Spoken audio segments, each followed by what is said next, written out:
Halo teman-teman, ketemu lagi dengan saya Sinstrade. Jadi di video kali ini saya akan membahas analisa lanjutan saya terhadap pergerakan emas pada hari Senin tanggal 22 Desember tahun 2025.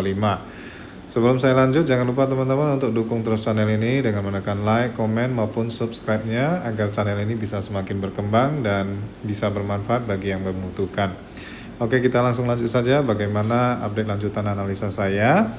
Jadi sebelumnya di mana saya menganalisa ya bahwasanya akan adanya koreksi di hari ini. Namun kalau kita lihat pergerakannya cukup kencang ya, ataupun bullishnya cukup kuat, dan inilah yang akan kita mencari tahu apa penyebabnya ya.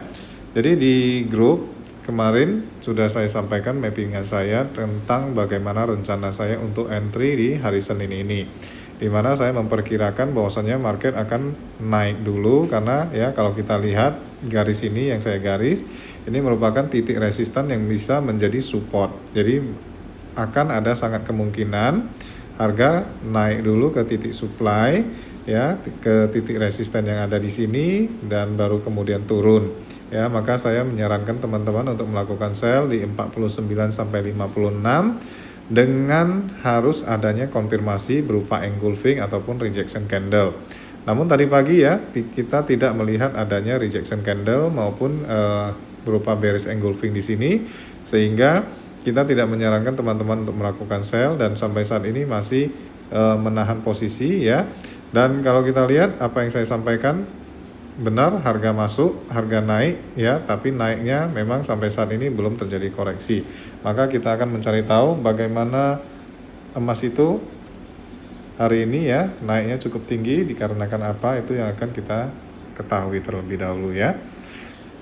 Jadi tadi saya sudah cari tahu bagaimana harga emas ini bisa naik. Pertama, kalau kita bilang dari ekspektasi pemangkasan suku bunga mungkin tidak termasuk, karena saya sudah cek ya dari Fed Watch sendiri ya bahwasanya probability untuk pemangkasan suku bunga itu cuma sebesar 25%. Jadi dorongan itu mungkin akan sangat kecil kalau itu yang menjadi sentimen untuk kenaikan harga emas saat ini. Namun yang menjadi perhatian bahwasanya market menilai The Fed itu tidak bisa menaikkan suku bunga lagi ya, sehingga ruang kebijakan semakin sempit dan adanya potensi penurunan suku bunga di masa mendatang, sehingga market duluan mempricing in.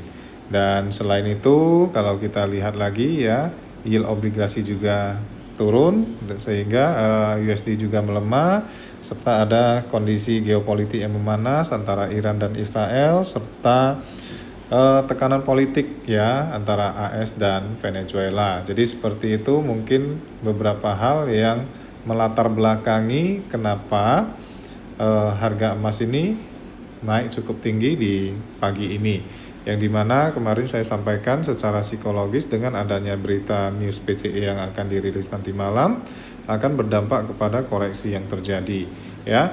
Namun di sini saya menyarankan teman-teman untuk tidak melakukan entry dan menunggu koreksi besar yang akan terjadi ya. Jadi kalau kita masuk entry buy sekarang juga akan sangat beresiko, kalau kita entry sell sekarang juga akan sangat beresiko.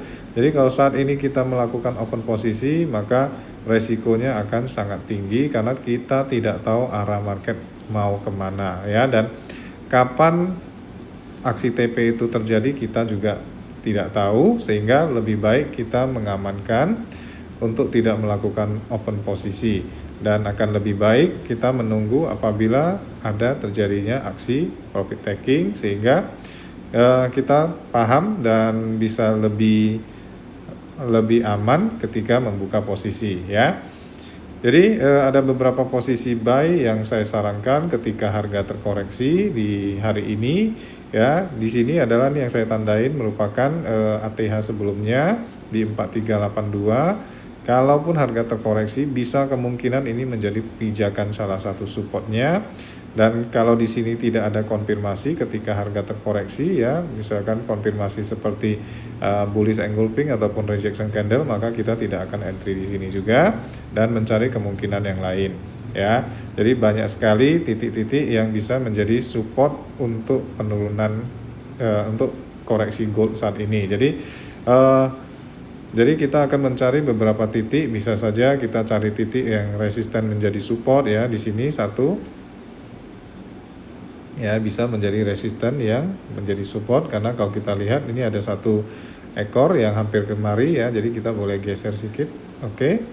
Ya, bisa menjadi titik resisten yang menjadi support, serta yang di sini juga kita boleh berikan satu garis karena sama ya, resisten yang menjadi support. Dan juga kita boleh menggunakan Fibonacci ketika terkoreksi ya. Jadi cara menggunakan Fibonacci, kita ambil dari swing low terdekat, nanti kita lihat swing high-nya sampai mana, tinggal kita tarik dari bawah ke swing high atas. Misalkan kalau di sini, maka area potensialnya adalah di yang saya tandain ini ya.